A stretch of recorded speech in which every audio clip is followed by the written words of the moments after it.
Okay, welcome back from our very, very long lunch break. Too long of a lunch break. So tomorrow we only take an hour. I didn't know how long the barbecue was going to last. Anyway, so, which is good because, people needed downtime anyway, so that was a lot of downtime. So now it's time to get back up. So while the break I was kind of bored, so I modified our little program. So what did I do to our little program? I added a string. So in the Xcode it's a lowercase s. So I just put in here include string, and then I added a string here, string name for a structure person, and you can use it in the class too. I could put here a string name here as well, and add a name to my class B. And then I did something else here as well. If you remember the first function that we did, we put the function at the bottom. We defined the function at the top, and here it is. Here, this is a function, and I'll put here defined at the top. And then here's a function prototype. Function prototype. What does that mean? Well, it's got this little semicolon at the end of it, and it's just the function. It's just the header line of the function. So it would be like if I were to make this one into a prototype, taking this line right here and putting a semicolon at the end of it. Why do I want to do that? Because I didn't want to put the function up here. So instead, I put the prototype up here, and then I put the function underneath, because here's main. Here's the start of main, and then the stop of main, and then I put the function under here. Makes it so you can divide the code out a little bit better, actually. Makes it easier to read. So if I wanted to change this one around as well, I could just do this here, and I'm just going to copy it and put it underneath. Noticing that the function is defined outside of main. And so now I have two functions down here. You do have to make sure also that you put a blank line at the end of the program. You get a weird compilation error if you do that, if you don't put a blank line at the end. And then up here, I'm just going to take out the function, but put a semicolon in here, and then remove this function body. Now I can remove this here. Now I have two function prototypes, and they're both doing the same thing. So here, and I'll change this to R, some function prototypes. There we go, now I made a plural. So if I can compile this and run it, you can see the same behavior. It's going to do the same thing as the other program did. So I've got the same results here, except for now down here, I'm printing out the name. So I gave person a string name, and now person B has a name too. I just added that a few minutes ago. So down on here in the main program, I added barb.name is equal to Barbara, and then I can go mark.name, and this is going to be equal to Mark. I guess I didn't have to call them by their thing. And then see out barb.name, so it's printing it out there. And then it's printing out barb.age. So anyway, the rest of it is pretty much the same. I just figured I'd fill in the pieces a little bit. So let's go back to the lecture, and we're going to move forward into assignment number 1 as well, which works with a function. So the last I left off on our lecture, I was talking about the ifs and the else, and then I stopped at the else if. We have the else if that we can put in there, and if that's the case, we can just put another evaluation in there. So I believe I put some stuff in here. I put this in here that says if 1 is larger than 3, well, never going to be larger than 3. So we're going to go over here. So we can say else if, and then I could add something in here and say, well, if 1 is 3, how about 3 is larger than 1? Well, then that one's going to work. And then I have my opening and I have my closing brackets for the else if. So just remember, in fact, here I'll put them down like this so you can sort of see. Just remember the opening and closing brackets come in sets. So what ends up happening is most likely you're going to leave out one of those brackets. And then at the end it's going to tell you at the bottom of the code, it's going to tell you, hey, one of them's missing. As an example, let's take this one out. If I compile it, it's going to tell me down here that one's missing. And most people would do this. Put it in. When you do that, don't do that. Don't actually do what the error is telling you to do. Because right here it's going to tell you, oh, you're missing a bracket. And then when you put the bracket in right here, it says, oh, now we're fine. It's the wrong place for that bracket, because that bracket really belonged right here. But The compiler, is not going to be smart enough to tell you that, unfortunately. Now there's a big difference, however, between this one and this one. On the if, it's a solo single if. On the else if, it has to go with an if. So I can't start up here and go else if. I'm going to get a compiler error. So, and I can't have an else without an if either. If I do this, this is going to be if this one, and then the else is going to be if this one. So if this one's true, this one's never going to go. If I want this one to go, then I take out the else. And I say, well, then if this condition is true and this condition is true, and then it'll go into series. So I only use the else if I want to nest it all in the same sequence, if that makes any sense. So. Here we go. So this is the, and you can have as many else as you want, and it has many else ifs. There's no limit on that. And you can put inside of here as well. So inside of the if, you can go else if, else if, else if. You can do a lot of different combinations with that. So combining into else ifs, selecting one from many, you can do it this way, where we're rewriting the same example we saw before. I don't really like this example, but it's rewriting it, and it's going through the, the start, less than middle, then print this out, else if start is smaller than the end, print this out. So we're just doing a simple change, and as we now see we have one or the other because it's an else if. And the else isn't going to happen if the if doesn't. And then the catch-all, as I mentioned before, is that blanket else at the end. So we put an else at the end to say, hey, you know what, else, do this, kind of thing. Don't have to have the else. Don't have to have any else ifs. You can just have an if, all over the place if you want. But you have to have, if you're going to have an else of any sort, you have to have an if to begin with. So just keep that in mind. You can't have else.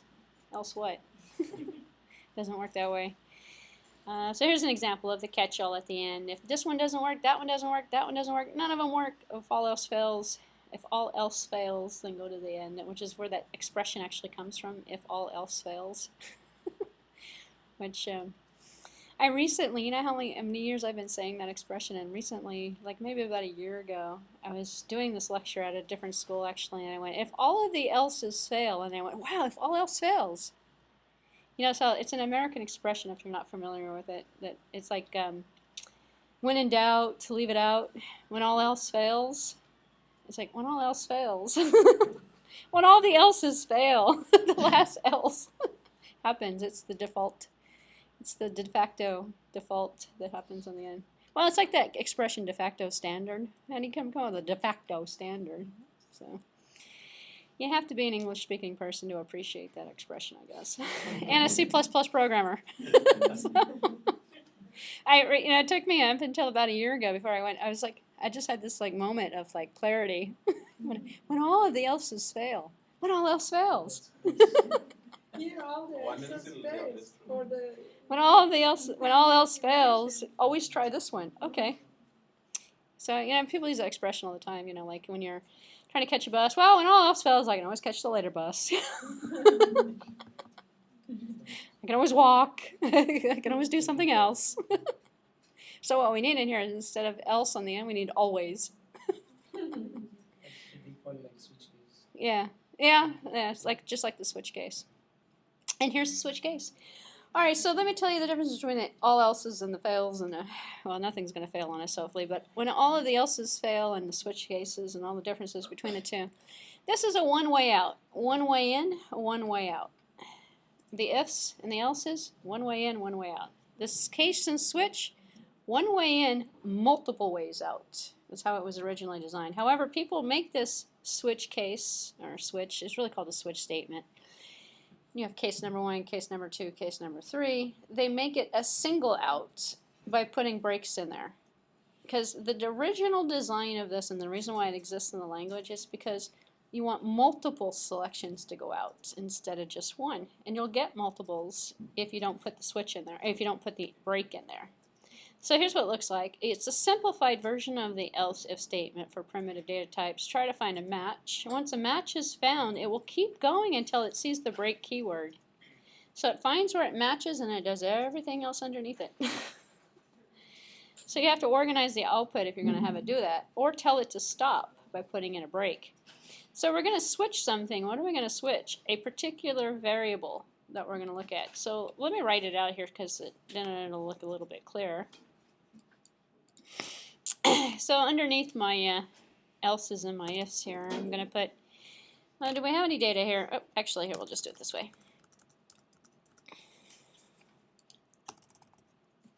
I got one right here. I set this sum. I don't like sum num. Let me put another one in here. If just here put value. I'm going to call it value. All right, so I'm going to switch value. So I type in switch, and then Xcode put it in there for me automatically. So I'm going to kind of leave it there, and I'm going to put the expression. Well, the expression is really value.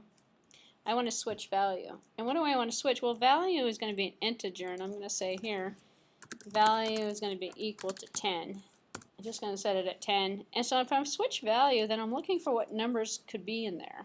So value 1, and then if at value 1, let's say, I'm going to make this go this way, cout 1.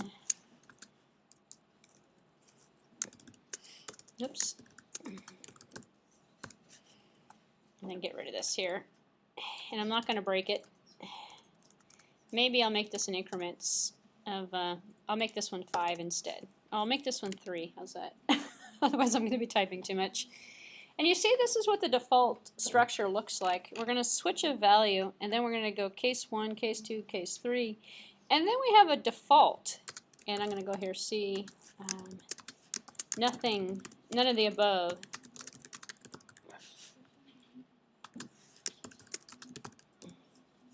I'm sorry? And then we're going to break underneath.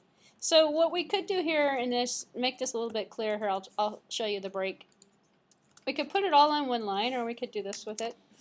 Commonly you'll see it like this, where you have a little bit of indentation. The problem with this, and the reason why I don't like this, is because then I run into the mismatched sets of opening and closing brackets. But if you have more than one line of code, you're going to want to essentially make sure that you can actually understand what belongs in that section. So you use the opening and closing brackets to create that block of code, like I mentioned before. But you don't actually have to, because it's just going to go all the way down to the next case, and all the way down to the next case. Here, I'll just put it in. Actually, I'll just put it in here just because I want to. There we go. But on here I have case 1, and I have, well, 1 is going to print out. So let's just save it here. Let's see what happens here. Oops. I thought I had a command window open. Oh, no. Wait a minute, hold on one second. I have to get myself oriented back to my terminal window. Here we go. So if I run it, it says none of the above, because it didn't catch anything. Because remember, I put it on 3, and I'm switching this value. The value I set at was 3. So think of this like an integer value. You could also put a character in there, and character A, and then go A, B, C. Depending upon how. We'll put one underneath it for that one. So then I can go, let's say, an example here, case 3. Cout 3. Actually, I probably should have just cut and pasted that one. Here, I'll do it here. Cut and paste. Put the 2 in here too.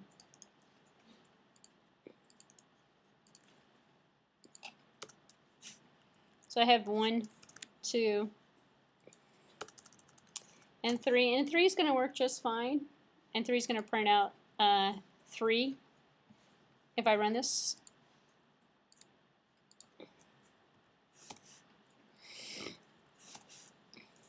See, I have 3. It gets printed out. Unfortunately, I have all this rest of this input that's being printed out as well. But you can kind of see this going on here. The default didn't work.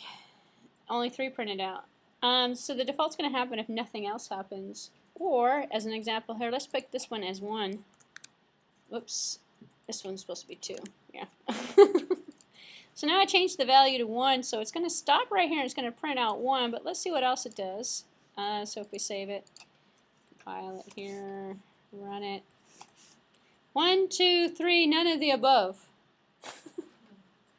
I got all of it going on. So that's where the breaks come in. So if we don't want it, so the idea, and I don't know, it comes in particular reasons why people do this, but the idea is you can have multiple selections. So it's a one way in, multiple ways out. But if you don't want multiple ways out, you do this. You put a break in here at the end of each one of these. Now when I run it again, I'm only going to get the one that's associated with it. It's going to skip it all the way up. So if I put this on 2 as an example, it's going to find 2, print 2 out, and then break it. It's not going to find 1, so it's not going to print it out, and it's not going to work. So if we go like this, we can say, this one I'm expecting just 2 to be printed out. And I see just 2 that gets printed out. Don't necessarily need a break on the default. No, that's extra. The template put that in for me when I started typing it. Xcode filled it in automatically for me, but we could pull that out. And if we were to pull that out, we can actually make this one look just like the other ones and have it look like this. We don't necessarily need any spaces in there either. Yes? Inside switch, other than primitive variables, like we can do conditional things also. You have to look for a particular value. So let's leave this one alone. Let me show you something else. You can also do this. You have to actually put a value that you're checking for. But you can put a condition in there. So watch this here. I'm going to do this instead. Switch. We're going to get a value that comes out of here. So I could do this, 2. We don't need to do this one again. And I just want to make sure that this works actually. I don't normally do it this way, which is why I want to make sure it's working. Yes, it is working. Yep. Yep. So now I have 2, 2. How did I get to? Oh, because it's got 2 up here and I got 2 down here. So I can say, see, if I did a conditional like 1 is smaller than 5, it's going to come out true. So I'd have to go true, false on the options of case. So if I could say, oh, we have value, right? And let's go here, value 5. No, value A is equal to 5. And I can go, as an example, value A minus value. Well, value A is right here. Oh, I have to declare it. Let's just go here. Integer value A is equal to 5. So I created this value A, and I have this value. And now that value A is 5 minus value 2, it should be 3. So if I save it, compile it, run it, now I have 3 that gets printed out. So it's an expression that evaluated, but it has to evaluate to something. You can't put a, if you put a true false in, then one of these is here is got to be true. Actually, I'm not even quite sure if this will work. It might, actually. And then take this one out here. I haven't tried this in centuries. Let's see if this works. I'm not quite sure it's going to, actually.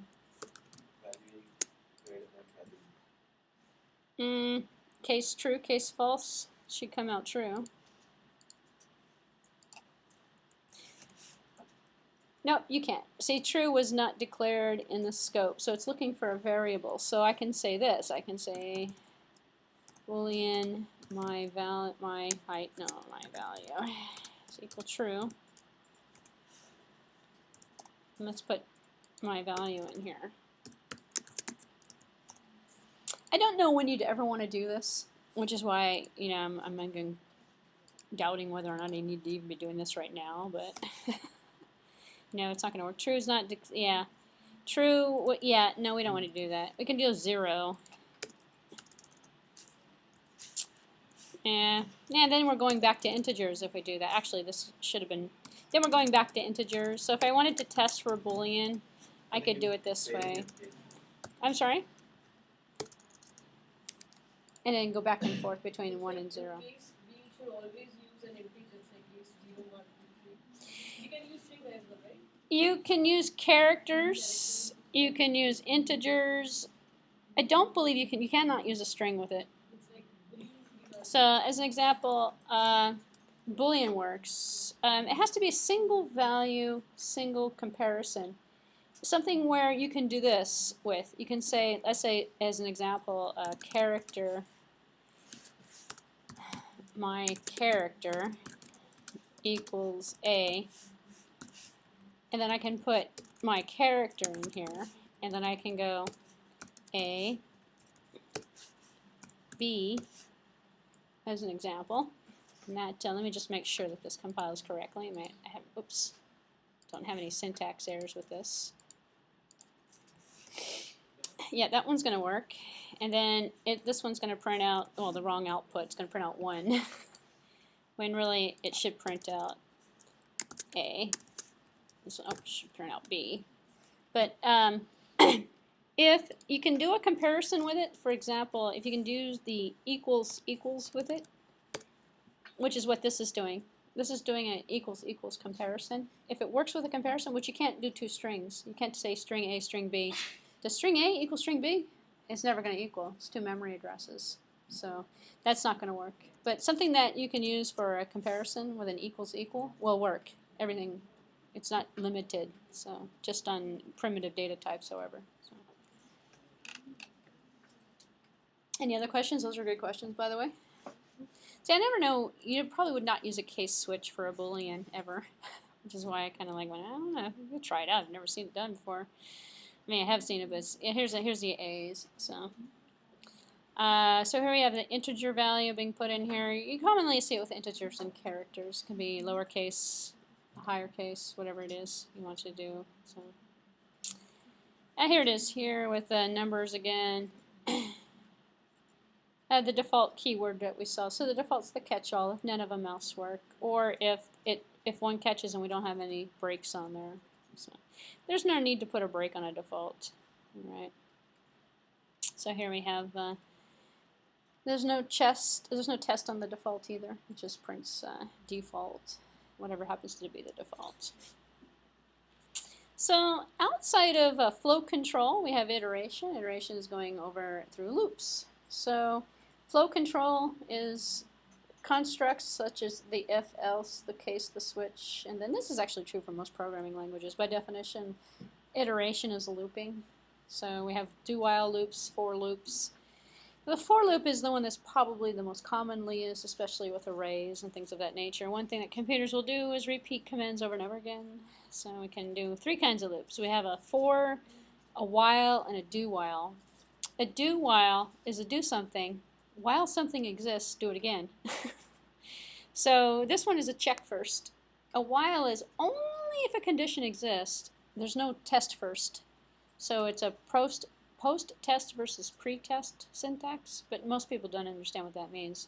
So the while is do it while it exists. Do is do it once, see if it still exists, then do it again. So if you want to remember it that way. The for loop is kind of interesting. There's criteria that you put in there. Criteria for loops in general, the reason why you want to use a for versus a while. When you know how many times you want it to run, use a for. When you don't know, use a while. If you don't know if you should run the loop at all, do a do while. So how many times? You usually have some initial condition that you're going to be working with. You have a starting or a counter. You begin in a certain state. You have to test the state and then make progress towards the states. So loops in everyday life. Bad children are told to write something on the board. I will not pour Clorox in the fish tank. Have to write this loop either a certain number of times or until the teacher is happy, or as many times as you can think of during a break or something. So here's the for loop. So we have for some value, for I is equal to 0, I is less than 10, I plus plus. So let me just write that out actually, because that when I say it, it doesn't make any sense. So let's put the for loop underneath this. And as I was mentioning before, I'll save this file at the end of the day. If anybody wants this, just come up and give me a USB key. And I'll give it to you. You don't have to type any of this stuff. Or if you can't get yours to work. But it's good practice actually to type it in and see if you can get it to work. So for always looks like this. And then you have opening and closing brackets. And what messes people up is what do you put in between here. So there's the three criteria. So older C versions you couldn't initialize and declare all at the same time. What I mean by that is, and I usually use I for iteration, which is the other thing I recently, about a year and a half ago or so, I meant I, that's why they always call it I, you know, integer I, iteration. So integer I is equal to 0. Some compilers won't let you do that. Some compilers will make you do this. Integer I. Oops. Hello. Define it outside and then go I is equal to 0. And then we have I is less than 10. And you might notice I've been putting in semicolons. These are actually separate statements except for the third one that doesn't end. It doesn't end until the rest of the loop ends. I plus plus. Or you can go I minus minus. So I can go I minus minus and then do the opposite.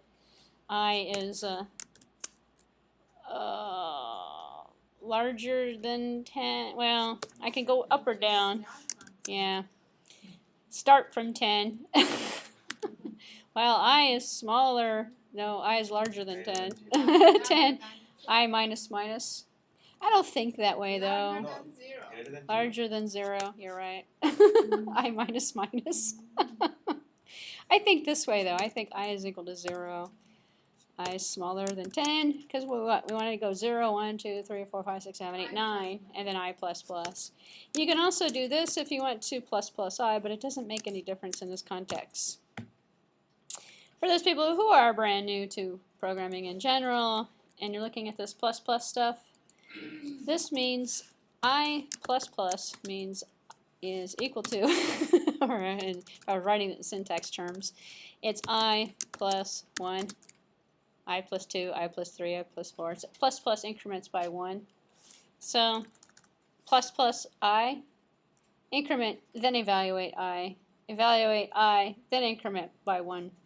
So do you do it before or do you do it after the evaluation of the variables where you put the minuses in front or the minuses behind? So you can go minus minus I plus plus I plus plus, I minus minus. Or you can call it anything you want. You don't have to call it I. You can call it anything you want as well.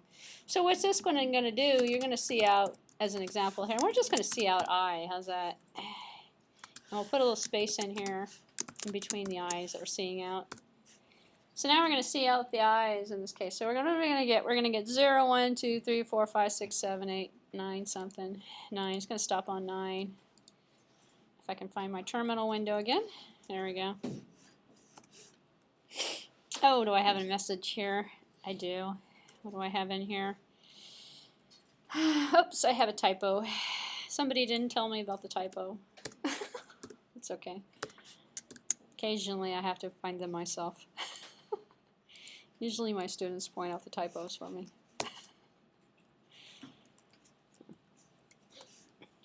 I got 0, 1, 2, 3, 4, 5, 6, 7, 8, 9. I probably could stick something underneath the loop here, you know, to see out.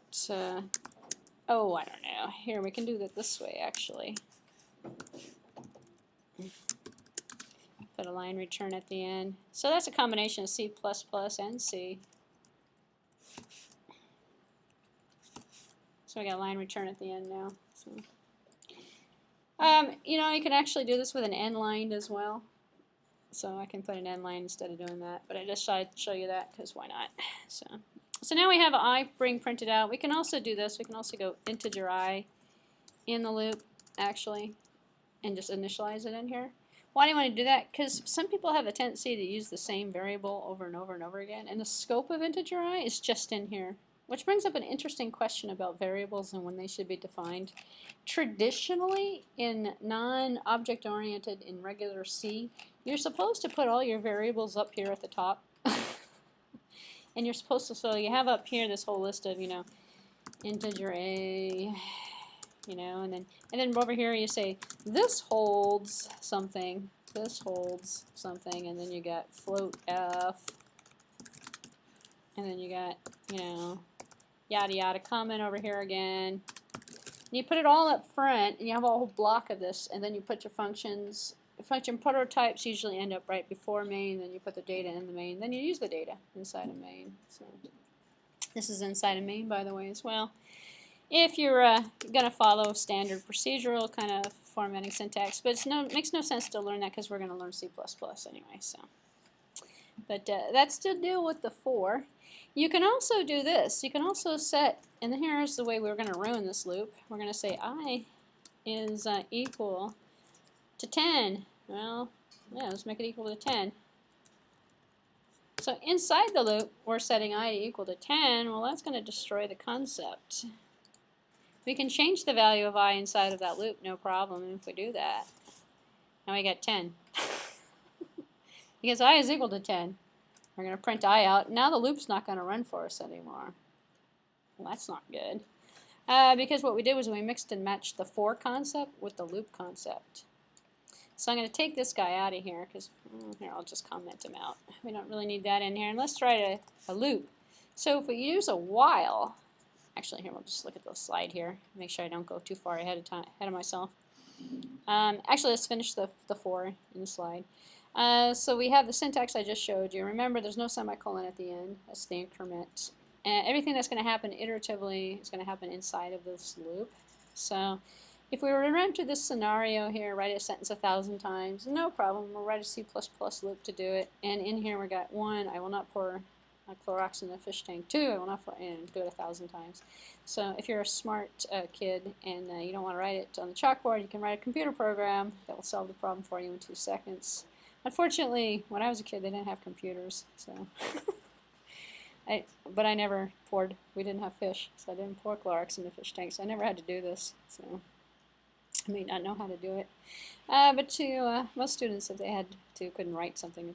Everyone knows how to type. Nobody knows how to write anymore. But anyway, so here goes. It runs through a simulation of how this works, where we got the counters now set to 1, and then the counter. Second expression is evaluated to true or false, and then the counter gets incremented, and then now we're going to go up. So now the counter is going to be set to 2, and then because we're the plus plus. So the plus plus keeps incrementing. It's not going to go all the way up to 1,000. I believe it goes to 3 or 4 in here. There we go. In the end, after it hits the value and the middle condition is no longer true when it's false, then the loop ends and no more for is going on. So at 999, it's still true, but at 1,000, excuse me, it's not true anymore. So the entire loop ends. And you go to the line underneath it. So if you bring this up in PowerPoint, it shows you a really nice emulation of the loop running. But I don't have it in PowerPoint. I'm using it in preview. So defeats the purpose of showing it to you that way. So let's take a look at the while loop. While some condition exists, do some stuff.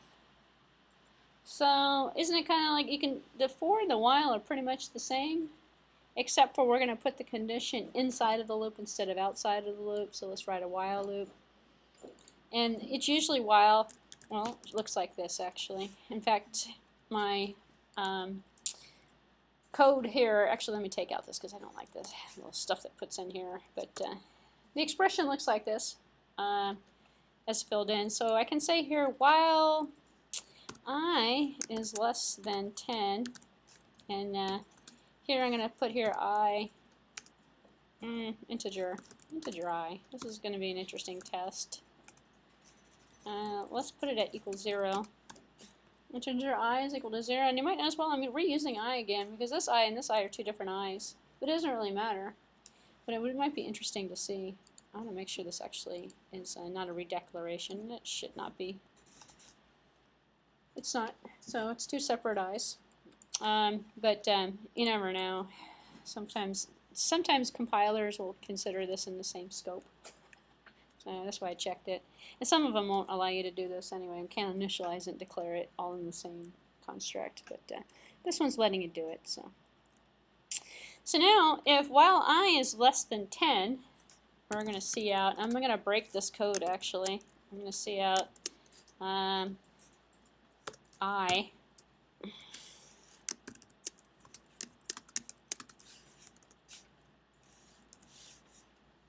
That's going to cause what I call it an endless loop. It's going to print out I, which is what's the value of I? Well, it's 0. So if I run this sucker, well, I'll have to be prepared to open up another terminal window. Huh? To kill it. Yeah, well, here, let me copy this because this is the one I want to remember here. Copy. Now when I run this thing, you're going to find some undesirable behavior. This is what you're going to find. Actually, I can Control-C it and break it, so I don't have to worry about it. And I still got my stuff in here. I got, what I got, 0, 2, 0, 2. Why, what did I print out here? What did I do? Oh, oh, wow. Wow. I didn't even notice that happening. Apparently my auto correction on my Xcode made a different loop than I had anticipated to begin with. It put the case, well, this is a good example actually, and thank you for doing it for me. It put the case switch inside of my while, which demonstrates a good point actually. You can nest all of this stuff. But that's not what I wanted to do. I wasn't intending to nest. Instead, I was intending to do, you know what happened is it automatically inserts my closing brackets for me, and it put the closing bracket down here instead of where I wanted it. So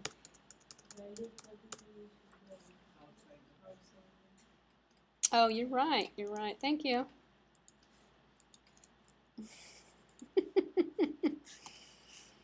Yeah, that's the problem with some of these compilers. It does things for you.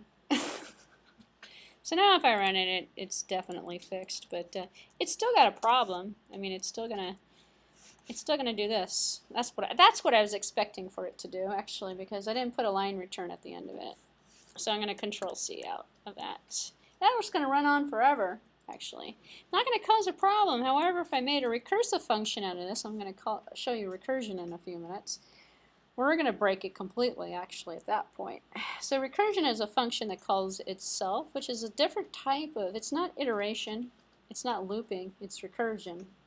So we'll write a recursive function actually that will do something interesting. But let me save that one for a few minutes here. So what I've done here is created a really bad loop here. So instead I'm going to go I++ inside. And then if I go I++ right here, it's going to print out 1, 2, 3, 4. If I put it underneath, it's going to evaluate I first, and then it's going to print out. So you're not really going to put the incrementation at the end of the loop. So we're going to have now, it's going to print it out correctly. I'm going to get the behavior that I want because I'm going to see 1, 2, 3, 4, 5, 6, 7, 8, 9. I got 2 loops going on, and then I don't have a line return, so I got 2 coming out of the case switch here. It's down here on the bottom. So we can put a line return in here. Actually, I'll just put this one over here. There we go. So now we have that one coming out. So now I'm going to take this whole sucker here, and I'm going to rewrite it with a do while instead. So if we're going to do that, we're going to put the while condition on the bottom and the do condition on the top. Actually, what happens if I type in do? It's going to put that in there, isn't it? Nope, it's not even going to do it. Instead, I'm going to go like this. Oh, it didn't even do it for me. Do something, and then while. So let's take a look at the syntax over here. So this is the while. It's good when you know how many times, you don't know how many times you're going to repeat something. Teacher says write until I'm happy. So the format looks like this, where we have the while. We just saw it live. An example here, while not happy, and then inside we're going to increment the line number because we want to print out the line number for how many times it goes through. So we're keeping a fake counter inside of the loop. And then here we're going to add a function call, and the function call is teacher happy equals attitude function. So it's the same thing I did before with the num sum or whatever that was, and I had it equal to an integer variable. So this one's going to call a function, and the value is going to be returned back. Teacher happy happens to be a boolean. The attitude function, I believe, which is in the next slide coming up, or maybe it's not in the slide. Well, it's going to return a boolean value that's going to say teacher happy, teacher not happy, true or false. So eventually this is going to be not true. It's going to be false eventually. So when the teacher is happy. So this is just rewriting it with a while loop in here now.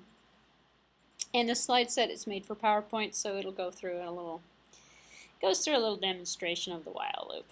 So I'm going to kind of skip through it here, and I did the infinite loop for you. So you saw the infinite loop a few minutes ago. That may not necessarily be a problem. In fact, some people call it a state machine, that infinite loop. In fact, you can make the entire program an infinite loop, where it just says, you know, while something, and then it just goes on forever. Why do you want to do that? What if you're creating like a port sniffer or something, or you're a network monitor, and all the program does is it goes out and it looks for open ports. And if it finds an open port, it blocks it, and then it goes back and it starts looking for more open ports, and then it blocks it. And it might not be a bad security program. In fact, that's the design of a state machine, essentially. Or you may also have, like, say, a client-server application where you load up a server, and it just sits there, and it waits for a client to connect to it. You don't want it to go away, so you put in an endless loop in there using a while condition or something. While no client is connected, sit there and listen for a client. Okay. And then when the client gets connected, you're done. All right, so this is almost done, I think. So let's see. I'm just plumbing through it. It's an animation of how the while loop works. You just saw it live, actually, so it's not. This isn't as good. So let me try and get out of here. Here we go. Do. So the format is similar to the while, except for something's going to happen first, something's going to print out, or something's going to be evaluated. So you put the do in, you put the opening and the closing, just like the if-else. You put the while at the end of the closing bracket, along with the condition with a semicolon at the end of it to close the statement. So in this particular case, if I were to rewrite this whole loop, I'd take the inside body, well, here, I'd stick this guy down here. So I'm going to take the same loop and write it this way as a do while. So I got do something while I is less than 5. What am I going to do? I'm going to print out this here. Or excuse me, while I is less than 10. See out I. Well, maybe we should set I to 0 again here, just to make things start correctly. So now I've got I is equal to 0. I don't need to reinitialize. I don't need to redeclare it. I've already declared it. So I just took out the int part. So I is equal to 0. Do see out I plus plus, while I is less than, well, why don't we just make this ridiculous here? Why don't we just say, while I is less than 0? So how is I going to be less than 0? I is 0, which means the loop's not going to run. It's not going to ever run again, because it's not going to meet that condition. So if I save it, compile it, and run it, I've got, what do I have? 0. It's right here. So I'm going to put a little something in here so I know I can see the output now. I'm going to put in here do while is, there we go. Put some of those guys in there.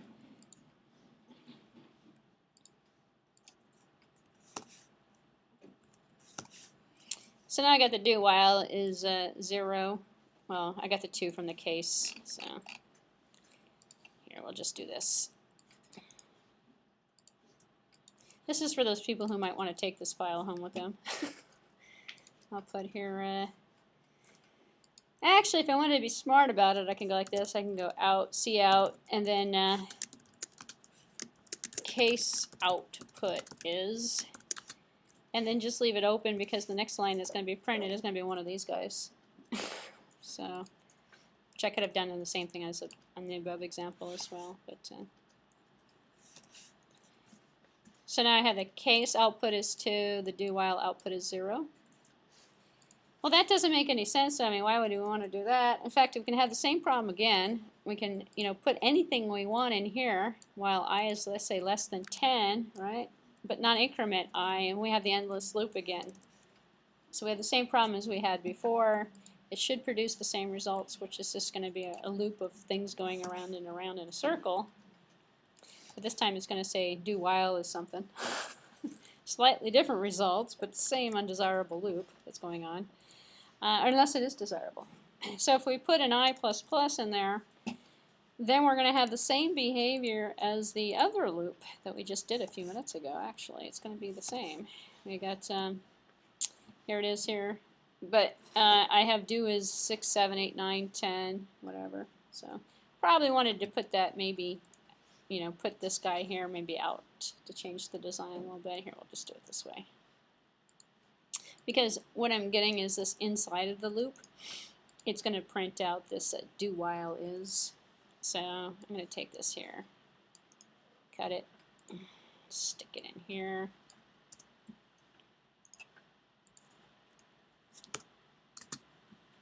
There we go. Now we should be seeing out I with some spaces. There you go. I plus a space, I plus a space, I plus a space.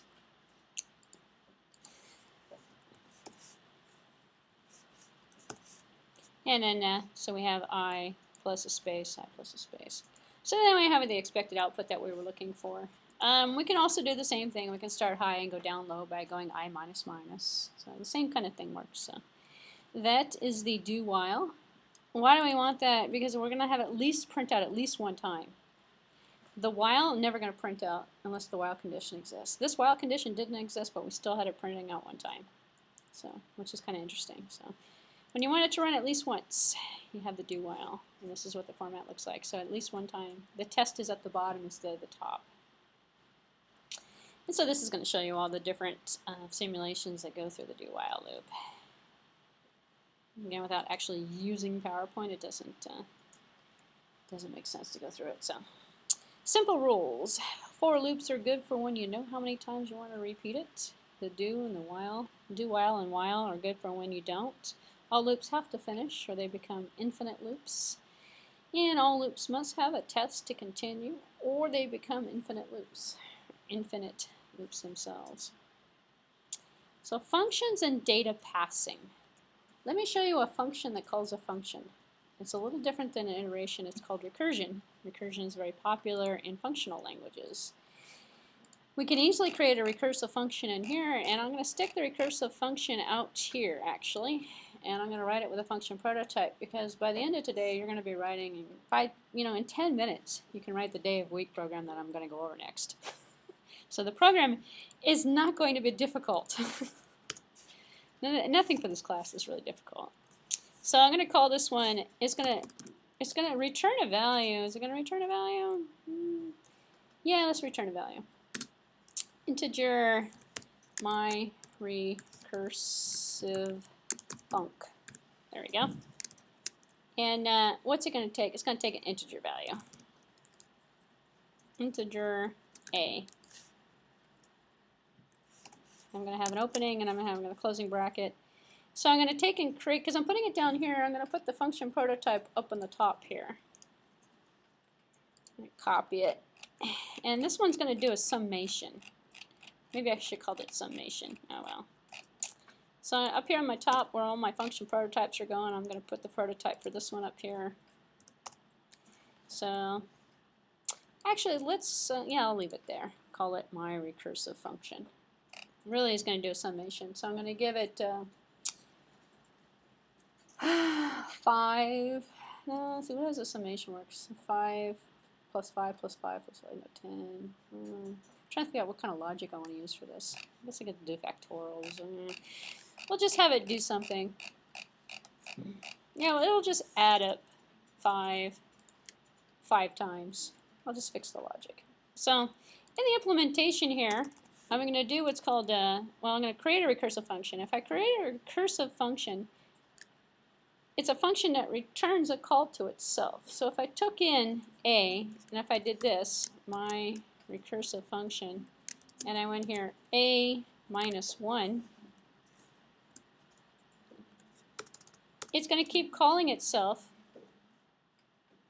and then it's going to send, well, a, if a was 5, so if I call this as 5, it's going to call and it's going to return itself and go 5 minus 1, 4. So then it's going to call 4, 3, 2, 1, but then nothing's going to stop it.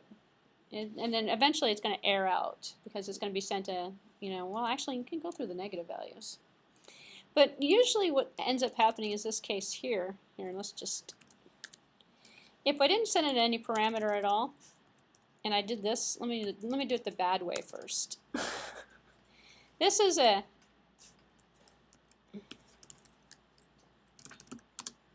return. Actually, we don't even have to do that. We can just call it. The return's never going to work. Here, well, actually, let's take the return out. Let's just do it this way. For a simple example of a recursive function, Doesn't create an endless loop, but it is an endless loop. This creates a bad process that's going to fail on you completely. And this is when I'm going to have to open up a new terminal window if I load it up. Because what ends up happening is I've called the function calls the function again, function calls the function again, function calls the function again, calls the function again. Well, it keeps entering stack entries into my runtime environment. This causes an out-of-memory error that's going to occur. So usually if I run this, I'm going to get an error message. It's like running main and then calling main from main, main from main. You keep loading and it keeps building up stack entries, because when you call the function, it opens up a separate section of what they call the stack for activation records in the runtime environment. It loads up all the instructions for the function, and then what happens in the function stays in the function. You go back to main when the function's over with, the stack entries all go away. But the problem here is that this never returns, which means the stack entries never go away. So you get probably a stack overflow error is what you're going to get out of this. So it'll work. And here down in the bottom, if I type in my recursive function, I have to change the prototype because I changed the... This is where I'm going to have to reopen a terminal window. This window is going to bomb out on me completely. I think I changed it to void, didn't I? So... let's just, I'm kind of curious actually if this will even compile correctly. My recursive function, so this is a bad one, bad idea. This one never returns. And then down here in main, at the end of main, I'm calling the function. When I call the function just calls the function again, and calls the function again, calls the function again, calls the function again. So let's see what happens actually.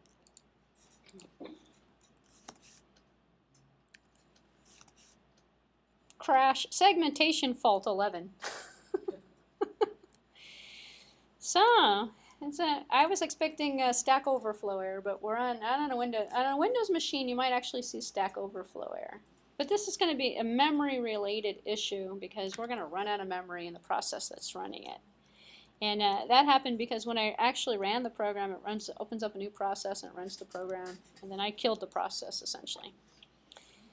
So you're going to have memory-related issues when it happens because you're going to run out of memory. So the concept of a recursive function is to call a function that's going to do something with iteration, and it's going to keep calling itself to a certain point, then it's going to stop. So we have what we call a base case, and then we have a recursive case. The recursive case returns a call to the function itself with a minus 1 or something so that we can decrement down so that if a is equal to 0, then do something. So if I were to rewrite this thing, and I'm going to put a return in now, so I'm going to do integer, and I'm going to go back to this concept I had before. I'm going to say put integer a in there. There we go. And then this is going to be return, well, this is going to be return a minus 1. Let me just make sure this syntax is going to work for me.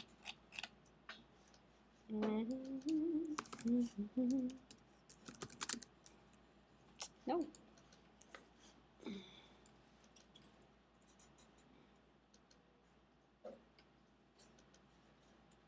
Am I calling it? Here it is. Put 5 in here.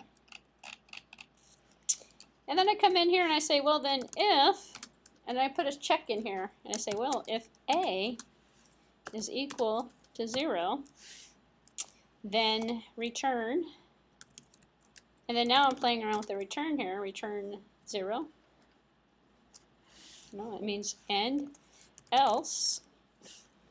If I'm going to else, then I'm going to return, and then I'm going to do this properly, so I'm going to put in my opening and closing brackets here. After the return 0. Else return this recursive call here.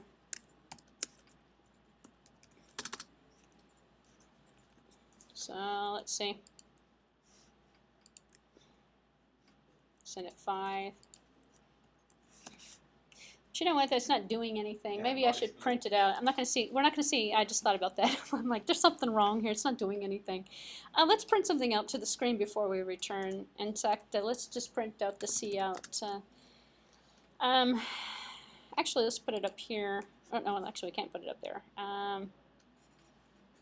This is the Let's just do this one here. We'll go here. Call. Oops. You have an idea? Call A. And A. How's that? No, it sounds pretty good.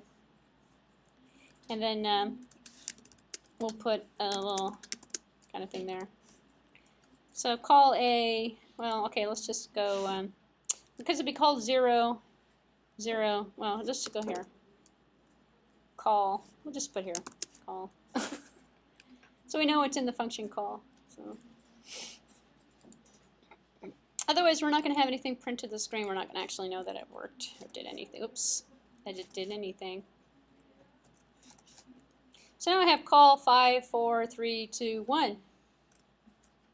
You see on the bottom of the screen here. So I got, now A was 5, A is 4, A is 3, A is 2, A is 1.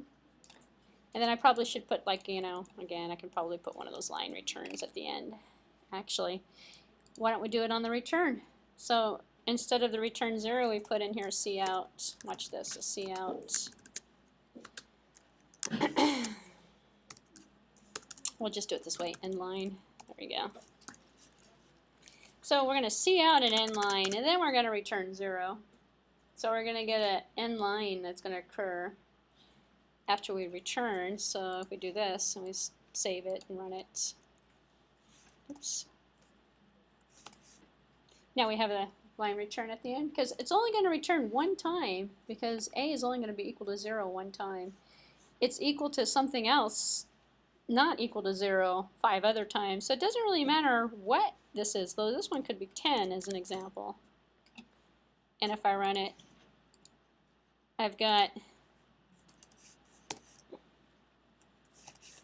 now I've got it 10, 9, 8, 7, 6, 5, 4, 3, or but 11, 5, 4, 3, 12, 5. That's why people use recursion. You want it to happen for the group. You don't know how many are in the group. So it's kind of like a while and a do. You want it to happen, but you don't want it to happen. You want something to happen with the number while the number's going through. Sometimes, like for Fibonacci, for summation, for certain types of solutions, recursive functions make more sense because you're able to kind of think more logically. You can have more than one base case. You can say, well, while A is equal to 0, we're going to stop, obviously. So while A is less than 5, let's do something else, and maybe have columns or something like that. Or we can actually take and work with A in here and go A++. And then we can get through the list half as fast, actually. Or, you know, A minus, but A plus. If we did A++ in here and we did an A minus, we're not going to get anywhere. So we have to think about the logic of it. So like with the loops, recursion and recursive functions like this, you can also have a recursion method call. We'll get into that later. But you have to kind of think about the logic in order to actually kind of, you know, conceptualize what it's supposed to look like. But so recursion is a form of iteration, but it's not iteration. It's a separate concept. It's used in replace of iteration. So, all right, let's go back to iteration. Actually, we're going back to functions. So that's how functions meet iteration, actually, through recursion. So today's lecture was actually, you know, today in all was to get through assignment number 1, which is really a review of C++ and C, but also to focus on this function, because functions are used heavily inside of classes, and we're going to see that coming up in a few minutes, but or not a few minutes, next hour. We still have several hours left of today. But the function itself is a logical grouping, so it's important that you understand functions. So it's a logical grouping of statements. Reusable chunks of code. You write it once. You call it as many times as you'd like. Benefits are for reusability, easy to work with at a higher level of abstraction, reduces complexity, reduces the code, size of the code. So in the old days, people did this. They had all of these functions, and I can do this as well, but I'm not going to because it's kind of tedious. I can cut and paste all of these, cut all these functions out of here, paste them into another file, call it my functions.h, include my functions.h. So every time I want to use this, another function and sum and my recursive function, I just include the header file. Not a precompiled header file, it's just going to be a header file. It's going to have all my structures, all my functions, everything inside of it, so I don't have to reinvent the wheel every time. So it's used for reusability, for convenience sakes, and then I just call the function. Because seriously, all we're doing up here is calling C in and C out from here, string from here. So we can just include all of this stuff that we have in here and put it in there too, and voila. We still haven't done object orientation yet though. So let's see. AKA, also known as, functions can have several things associated with them depending upon the context and the book.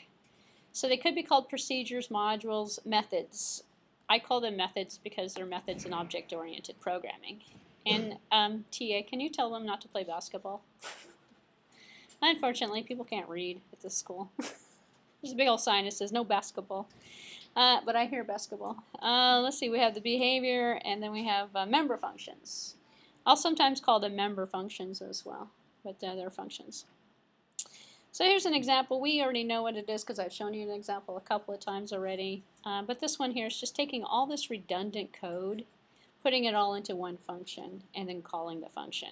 So all this stuff that's repeated, you stick it in one line or one couple of lines of code. You just make one copy of it, and you just call the same copy over and over again as you go through. So the basic idea is to create one function. And it gives more meaning to it in terms of what you're looking at. So you write the code once, you call it many different times, it reduces the size of the code, easier to comprehend. Tracing of the code skips all around, no longer linear, which is kind of interesting. Talk about scope of variables for a moment because it's different in C than it is in C++. The scope of the variable, the scope is where we can see it and who can see it and who can see what. So variables that are defined within a function can only be seen inside of that function. So you have to pass information in and pull information back out, which we've seen actually in a couple of examples so far. So we need a way to send the information to the function, which is called the call, and then we have the return, which is the information that comes back. So you need a way for the function to send back the information. So function number 1 can't see my int because function number 2 has my int in it. So the functions don't share any variables, as an example out here. If I had a function, and I have a function here that has an I in it down here, actually at the bottom, and it has A inside of it. These guys don't really have anything inside, but I could put a bunch of variables in here, and they're not going to be seen outside. And these, we know, are the parameters that we're sending to the function, and this is what we're getting back out of the function. So in terms of its return call. So let's see the procedure. Call the function, return type, name type. So the type of function that you're declaring is the return type of the function. So void function doesn't return anything at all. This one's going to return an integer. Actually, I made them all integers today. They don't have to be integers. They can be anything you want. The methods that you're going to write inside of classes are going to look like this. They're nothing more than functions. So we have a return type that's void. It doesn't return anything. Examples of return types. Other ones besides integer, character, boolean, any valid data type can be used. Function types can be, average, could be double or float, character, boolean, string. You can have a function that returns a string, and it's going to have a string type. So whatever data is being returned is the type that you're going to use for the function. And it applies towards methods as well. And then we have the function's name, which is just nothing more than the name that you're giving it. And this is the names that I've given these. Are really simple. They're just this is the name, my recursive function. There's different ways of putting in the order of the parameters. In fact, this one's different than one that takes on 2, or one that takes on 2 but in different orders, like an integer and a float. So as an example, let me write another function here. I'm going to call this one a void function because it doesn't return anything. And this one's going to be my mixed. And in my mixed, I'm going to take on an integer A, a float B, and a double D. And then how about a double D? And it's just going to, I don't know, print some stuff out. So when I call this function, I have to call the parameter list in this order. So I have to send it an integer, a float, and a double. If I send it a float, an integer, and a double, or change the order, I'm going to get a compiler error. So when I run this, if I were to run it, I can go C out and then go A.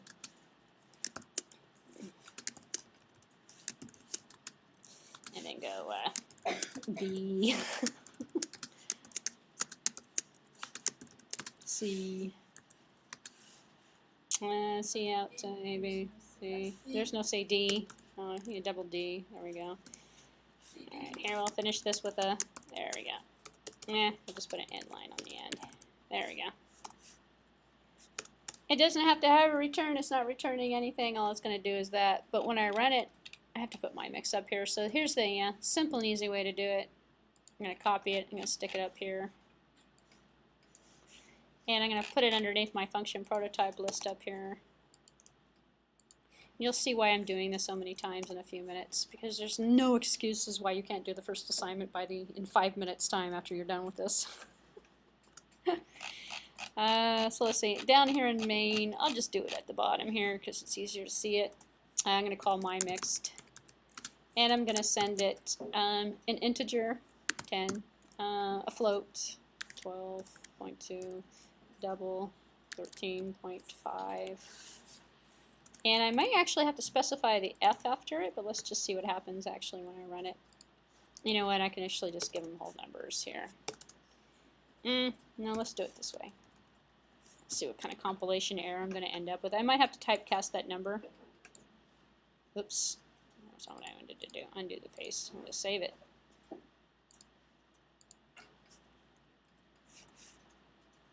No, it actually took it. Some languages you actually have to tell it that this is a float by using the F symbol, so, or the 0.2F to give you the precision of how much you want to give it. But this took it as is, so we'll just be lucky with that. If I run it, I've got 10, 12.2, and 13.4. If I give it something else as an example, if I gave it, let's say, a character here, give it A, it's going to give me a compilation error. So when I run it, it's going to tell me that, oh, it didn't tell me. That's interesting. I got 97. Well, most compilers would tell me that's a type mismatch error. However, A, I guess, is the ASCII character 97. If I, actually, that's because, did I put a float B. Oh, A is an integer. Integer, float, double is what it wanted. It's converting it to the ASCII code for the float value. Yeah. It's because it's Xcode that's going to do it for me. Other compilers are going to give you a type mismatch error because it wants a double, it wants a float, it wants an integer. So if I did this, I might be able to, let's watch this. I don't think I can go, I probably could go character back, couldn't I? Character A, no, character C. We don't have a C in there, do we? And make this one into a C. And then we'll put the character first, and then we'll put 999,000 in there. That one should throw. That one should throw an error because there's no. Huh? Oh, prototype. Yes, thank you. Actually, it doesn't match the prototype. He was at. That was a good. Did I call it C? Yeah, character. There we go. So let's see, and let's run it now. Warning, overflow and implicit contact. Oh yeah, constant conversion. There's an overflow. So it's a warning, not an error message, which is actually kind of interesting. So now it should give me a question mark. I don't know what you mean by 9,909. There's no ASCII character equivalent for that, so I don't know what number I put in there, but I'm sure there's no ASCII equivalent to it, which is going to cause a problem, actually. Usually it won't compile. Xcode seems to be very forgiving in this particular case. Sometimes you'll just get a type mismatch error. It'll tell you that's the wrong parameter type. So the parameters should match. And for all intents and purposes, I probably should change this example before I give it out to anyone so it is correct. So if we were to run it correctly, we would put in something like that. And then when we run it, we're not supposed to get any error messages or anything. It's supposed to actually look normal like it does. And then it prints out normal like it does. So we have the function name. Can't be it has the same rules as variables. Can't start out with can't be a reserve word, can't start out with a number. This will start out with a character. We have the parameters that I just showed you a few minutes ago. They can't be seen by other variables or scopes. They're only used inside. They're used to catch the data when you're passing it to the function. This is the only way that the main algorithm and the function have to communicate. And you would locate them between the opening and closing brackets we saw before. No parameters, leave the parameter list empty. You don't have to worry about it. You don't have to send it anything. But you do have to put in the opening and closing bracket. Although, which is kind of funny, you're not sending it anything, but you have to have this. So if I have a blank one, do I have a blank one? Well, my other one was, but if I just go here, void, I probably can't do main, my func. Well, let's just do it this way. Now I have one that doesn't, that's why people do this, because they don't like keeping the empty, so they'll put the word void inside of it, because it looks funny when you do this to it. I don't know if that looks funny or not. So it doesn't do anything to put void in there or to leave it empty, and this is just going to be cout, my empty, my empty function. Not really doing anything for me. It's just empty. So, and then I can call it anywhere I want. So we'll just leave it in there. All right, I don't have to call it at this point. So void do something. Here's some more examples to show you. Double, average, number one, number two. You can have different parameter types as the name of the type that you're using for the function call. It can vary. So getting the function to work for you, call it by name is what we did, and pass it the right stuff, and pass it the exact order of the right stuff, and the right type that you're supposed to give it. So that's why I mixed it up to show you what would happen if you send it the wrong type.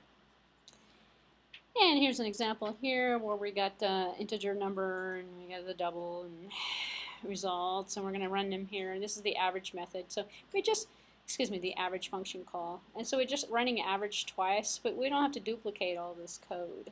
We can just have it run. So.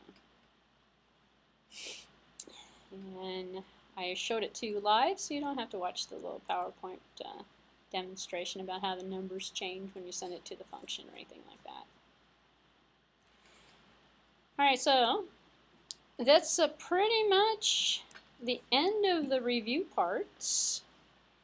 So let's take a look at the first assignment for ITU students who are interested in getting an A in the course. Here's your opportunity number one. Do assignment number one. You can probably do assignment number one in 10 minutes, actually. In fact, you can probably do it while I'm talking to you, if I don't do it for you, and I'm not going to do it for you. So, where am I going to find the code for this? Well, you're going to go into the 909 Object-Oriented Programming in C++. You're going to notice that before the break, well, actually during our long break, I stuck lecture number one, lecture number two, and lecture number three from this morning. If you click on the links, it takes you to the YouTube site. If you missed something, you left early this morning, you just arrived after lunch, you missed the morning completely, you can see everything you missed. And so you can see that after you leave as well. Go into the assignments link here. You see assignment number one, and there's the description I'm going to go over in a few minutes for you. And then we have one and we have two. We have DOW C++ and DOW2 C++. Some of you already downloaded those. If you haven't, do it now, and you'll see what I'm talking about. So let's take a look at and I'll just leave this open here. Let's take a look at the assignment description for a second here.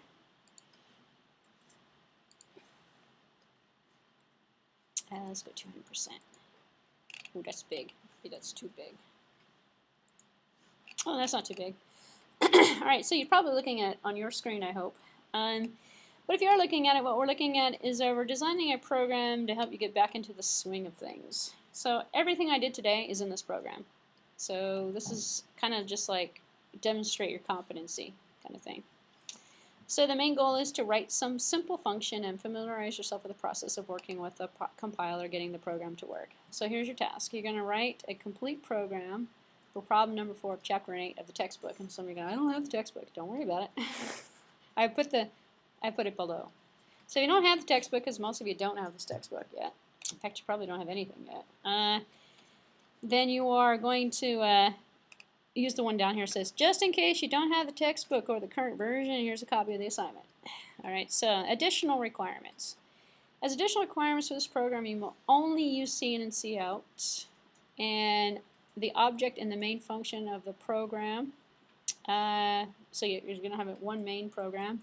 You must also create at least one other function outside of main in the same program. If you want, I'm going to give this away to anyone who wants it. I can give this to you. This does exactly everything you need it for it to do. This, but it's on a different theme. So people are going to freak out and they're going to go, what's the theme? So I did this for you 1, 2, 3, 4, 5 different ways. One of them is even using a recursive function. You're using, inside of main, you're going to call a function outside of main. That's the purpose of the assignment. And you want to make sure you got a working compiler. So you're going to have to use a IO stream, which is the C++. Don't use printf. Don't use stdio. And you're going to demonstrate that you can compile a program and run a program. What's the program going to do? Here's the interesting part. So you're going to write a program that determines the day of the week given a particular date.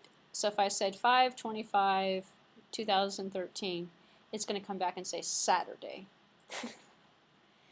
It's really going to come back with an integer value if I run this formula that I'm going to show you.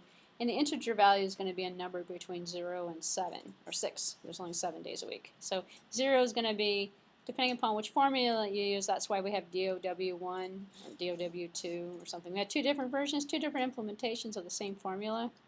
Neither one of them are perfect. So when you write this, you can perfect it. If you're that challenged and that inclined, you may perfect the calculation for it if you want. And make it, I have had some students actually fix it. But I never post the fixed one because then there's no challenge to it. You don't have to fix it. You can give me the wrong day of week. What I want to see is a function that's called from main, just like what you're just going to demonstrate that you're paying attention today and you know exactly, you can do everything we did today. That's what you're demonstrating, essentially. So you're going to write a program and you're just going to determine which day of the week it is. You can invent your own complex algorithm and take into account the special leap years and rules and changes in the calendar, but this is the case. It doesn't make any sense to do it unless you're familiar with it. You don't have to do it. You can have the wrong date, or it could be off by 1, or you can fix it so your output is off by 1. What do I mean by that? If your calculation comes back, and what is today? Saturday, so it's probably going to be like, what, 5? If the day starts with, or is it today, Sunday starts with 0? So if your calculation comes back and it says today is 4, well, actually it'll probably be off by 1. It's going to be either, if today is supposed to be what, 6? No, 5.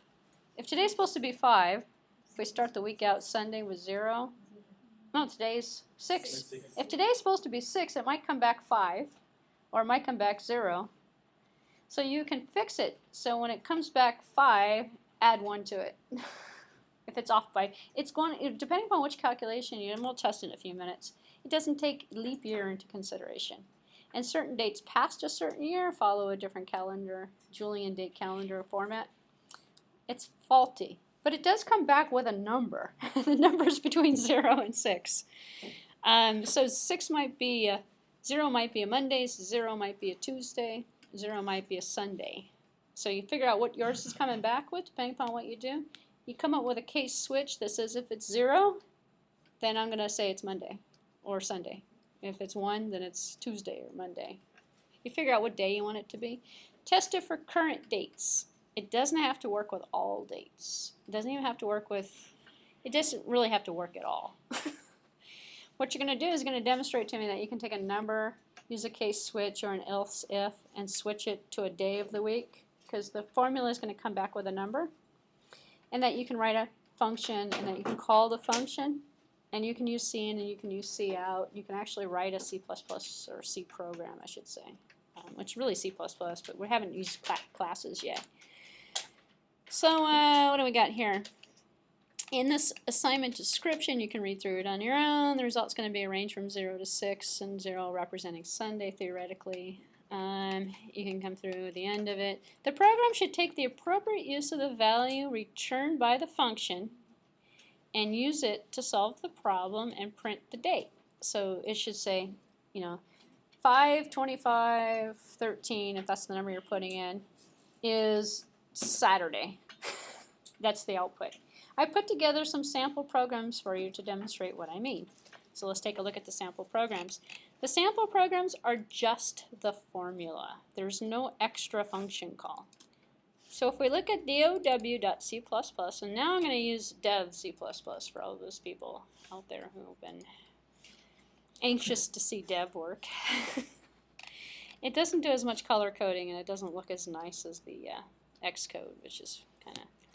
So what do I have here? I have a float day, a float month, a float year, and then I have the Julian date, which is an integer that's going to be returned. That's going to be your Julian date is a number 0 through 6 for the day of the Julian day of the from the calendar, from the 0 through 6 for the Monday through Saturday, whatever days of the week. What day is today? And a Saturday. I remember that part. So, I didn't ask for user input. Technically, your program should probably ask for user input. So you don't have to take an entire date. You can say enter the month, enter the day, enter the year. Or you can say enter month, day, and year and parse it out that way. Because you know CN can take month, day, year. It can take month, day, year. Do it any way you want. Experiment, figure out, you know, it's trying to get you familiar with the CN and the Cout. Ask the user, please enter in a day of the week, or a date. This is hard fixed. I didn't do that for you. In fact, you're not going to see any CNs, you're going to see a Cout. This is going to be determined, and let's say, well, let's put today's date in here. So today is the 25th. We can see how bad this calculation is. And this is the 5th month, and this is 2013. So we got 5/25/2013. And here's some other variables that we're going to use. And the variables that we're going to use are going to be an integer for result 1, result 2, result 3. We're going to start in with the year, and if it's larger than a certain amount, we're going to do something to it. Otherwise, we're going to do something else to it. And then we're going to take that result, and then we're going to round it. This one has both of these have rounding errors, I believe, but we'll see. And then at the end, we're going to take this number here. This is the number here, this integer value, and it's going to be equal to an integer value. We're casting here. This is a cast. Int value of result 1 plus result 2 plus probability plus day plus this number here. It just, you can Google a better formula, actually. So, but let's run this program and see what actually comes of this after I compile it. And I run it. I get 6. I think that's what I'm supposed to get. Yes. This one's working just fine. It's working just fine. So I may have fixed it. I can't remember what version of this. You might also notice something else, and let me demonstrate another problem to you that we haven't seen yet because I've been using a terminal window. I've got this funky little get character at the bottom of the screen, and I've answered this question for a lot of people so far. So let me show you what this is doing.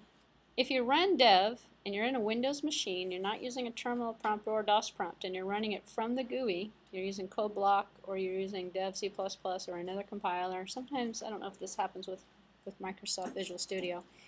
You compile it and you run it, this happens. Did you see that output? Getcar is like a scanner. It will wait for the user input. Yeah. Did you see that output though? You got to be fast. If I'm not that fast, I cannot see that output. So that's why I put the get character at the end. If you're using cin and you're seeing in data and you're seeing in extra things like line returns or spaces, you might have to put more than one get character there. The get character is waiting. In fact, if you don't like get character, you can use cin and put cin to some variable, but then you have to, cin what? Get character is just waiting for you to press something on the keyboard. It's actually a C function to get character. If you do that, it's waiting. So if you do this and goes, oh, okay, I'm waiting for you. If you define, and let's just do this here, I'm going to go File, New, and I'm going to go Source File. Whoops, it's not going to do it for me. In some compilers, it'll put what's called a system. You'll get a function called system, and you put in there pause. System pause will do the same thing. In fact, here's another trick here. So I've opened up multiple files. I have tabs on the top. It's hard to see it, new people, if you're using dev. It's hard to see that you actually have a new file, but then you have this one up here. So if you don't like get character, let's see if I can remember. I always use get character, but I believe there's something called system pause. I don't know if that's going to work actually. I think I have to include con.io or whatever. No, the includes are wrong. Pause, declare, first use. Yeah, I have to include a different library to use that. Say that one more time. What's the syntax? Oh, in quotes. In quotes, yeah, system. I'm trying to go from memory here. Pause. Yeah, that one actually might work. Let's see. Because I'm sending it, it's like system ls or dir. I'm running a system. It's a makeshift way of running a command within the program. And pause pauses the console window for MS-DOS. So this one here is going to say press any key to return or something. Yeah, press any key to continue. So if you want the lovely press any key to continue, then use the system pause. If sometimes when you create a default project, which is why I created this one, it will put it in there for you automatically. So, which brings up another thing. So I can click on close and close these windows. I can go into file, new, and instead of doing source code, I can say project. If I go project, what you want for this course is the console application, which is your DOS console application. You don't want the windows. We don't need to do windows. If you want to see what the windows looks like, you can certainly experiment with it, but for this class we're not going to need it. If we press on, we have the project name here, project 1. If we press on OK, we can save it. I'm going to save this on my desktop so I can remove it. And so now, yes, this is what I was looking for. It can be lowercase, it doesn't have to be uppercase. And then this is a built-in, this could be 0, this is exit success, which is equivalent to 0. And then you see in here we have all these command line arguments and character values and all this other stuff. Any format you want works just fine. But this one should compile. If this doesn't compile, there's something wrong with your compiler, actually. So let's put this on the desktop. This is main. And it does this. Doesn't do very much for you. If you open up the project file, you see main. That's the only file in here. You don't have to actually create a file. And this is the one I was looking for, actually. That's the one I thought I was going to have to include. You don't actually have to create a project for any, not for the first assignment. For the second one, you probably will want to create a project. But for the first assignment, you don't. So what are you doing for the first assignment? You're going to create your own program. And you're going to, you're going to use one of these just for the formula. You're going to ask for the user input, and then when the user input comes back, and here's another, this is day of the week 2. Let's just set this one to 5. We're now on the, we just had February 29th, didn't we? So that's why this is working now, because the last time I used it was about 2011. It wasn't, no, yeah, 2010, it wasn't working. It was off by 1. But now we've gone full circle. We're around on the leap year stuff. This is 25, 2013. 5/25, 2013. Let's see what this one comes back with, actually. They're both working now. So you're in luck. This year they're going to work. But you got lucky with that. It's, again, another interpretation of the same program. Instead of saving it, this one's an easier. So some people complain that the day of week DOW, which stands for day of week .c++ was too complicated. So I made day of week 2, DOW2. This is it here. It just is simpler. It still comes out with the same amount. This is what you're going to put inside of your method, excuse me, inside of your function. So you're going to rewrite this, and this one just has main up here as well. You're going to write this so that inside of main, let's just do this real quick here. I'm not going to write this for you, I guarantee it. You're going to return an integer value. I'm going to call it day of W. And it's going to take integer month. Integer, I know, I'm not writing the whole thing. Integer year. Yes, I am right. Now, I'm not intending to write the whole thing for you, but hint, hint, hint. You're going to have, this is the opening and closing. Do I really need this one? No, we got it. 7 is Sunday. Now this is, yeah, you can forget this. You don't need that comment in there anymore. So the comment might be wrong. So I'm not doing this for you, but this is hard. You don't really need this because this is going to be here. So you're going to take the stuff in. If I were designing this for you, which I will, I'm not going to write it for you, but I'm going to design it for you. I am practically writing it for you, I know. This doesn't no longer be needed because you're going to pass it. So you're looking at something like that maybe in the function, and then you're going to return perhaps this instead of doing this. You're going to do this. No, I'm not writing it for you. Actually, we can do it this way. Well, actually, don't need that one either. I'm not giving you this either. And then out here in main, all you have to do is run the function calls. So you got day OW, you know, and you run it with, I don't know, it's month, day, year. No excuses for not doing this one. But what you want to do is ask the user for the month, day of the year. And then when it comes back, you're going to return something. And it's going to be an integer 0 through 6. So instead of showing 6, use a case switch and go 6. Well, 0, I showed you that actually. It's in the other example. So I have practically written this for you in bits and stages. But that's assignment number 1. What does assignment number 1 do? It's due on the very last day of this term. So all the assignments are not due technically admitted into the EMS, and the EMS is all ready to go for you. So you can do it right now actually, and you can upload it right now actually, and you can submit it. Much safer than waiting until August 21st. I believe the due dates are set, let me just check it right now actually, are set for August 22nd. Let's make sure that the due dates are set correctly. Are they set? Can you see it? Okay, so the due dates are August 22nd, which is the last day of the term, probably after you take the final exam for this course. So you've got number 1 under your belt. You just have to go through the formality of putting it together, making sure it compiles. Give me the .c++ file when you send it in. I don't need the compile, I don't need the exe file. So, and that covers through, we just believe we're not finished about 5 weeks of the course, or 4 weeks, 1 hour lectures. We think, 2 hour, and actually about 3 weeks then if a 2 hour lecture, 2.5 hour lectures each. So we're ready to start C++, but I think it's a good time for a short little break before we do that, because this is our first bio break after lunch. So let's take a 10-minute small break for bio and for water, reshift gears and for questions. If I'm done with this one now, so if anybody wants it, this is also a good opportunity to get it from me. I can all save it, but there's no guarantee. I'm not going to put it up on the website because it's not like a formal. It's not like a formal program that I'm really proud of. It's just the work product of what we did today. So, but some people like it. If you want it, you can also send me an email message. I can send it to you as a file attachment. I'm just not going to put it out on the website.